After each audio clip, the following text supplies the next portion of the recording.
Bonjour à tous. Cette vidéo porte sur la diphtérie, une maladie qui a disparu en Europe, mais qui a ressurgi récemment en ex-Union soviétique. La diphtérie, pour faire simple, est une sale angine, frappant particulièrement les enfants. Fléau des siècles derniers en faisant des centaines de milliers de morts dans le monde, elle s'est grosso modo arrêtée dans les années 80 dans tous les pays occidentaux. Le vaccin antidiphtérique est français, il a été mis au point en 1923 par Gaston Ramon. Il rendrait moins malade, mais n'empêche pas l'infection ni l'épidémie, c'est donc un vaccin dit égoïste. La campagne de vaccination commence en 1930 avec une obligation dans l'armée en 1931, elle devient générale en 1938, et son caractère obligatoire persiste encore aujourd'hui, d'abord avec le DTP, puis avec la nouvelle obligation vaccinale à 11 valences pour les enfants nés après 2018. L'innocuité du vaccin sera étudiée dans une prochaine vidéo sur le DTP. Une seule question aujourd'hui, le vaccin antidiphtérique est-il efficace, ce qui justifierait en partie son caractère obligatoire? Observons le graphique publié par le site officiel Santé publique France. On voit que le nombre de cas baisse et les décès aussi. Les pro-vaccins affirment que c'est la preuve de l'efficacité du vaccin. C'est un biais cognitif dû à l'effet loupe.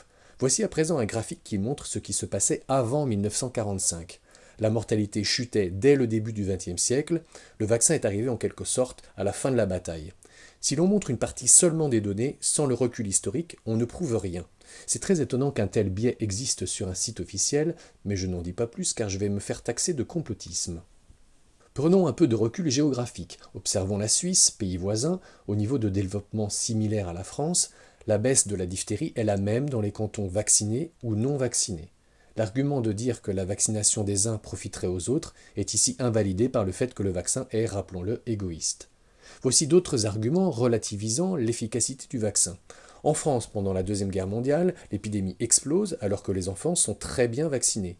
Michel Delorgéril précise que dans les années 2000, l'épidémie a ressurgi dans les pays de l'ex-Union soviétique, pays qui ont tous le point commun d'avoir participé à la guerre en Afghanistan et qui ont ramené des agents pathogènes particuliers.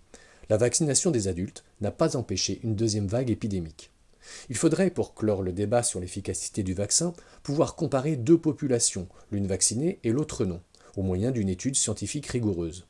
Voici ce que l'OMS déclarait en 1962. Il est impossible de trouver trace d'un essai pratique strictement contrôlé de ce produit. Aujourd'hui, l'épidémie perdure en Inde, malgré des taux de vaccination entre 98 et 100%.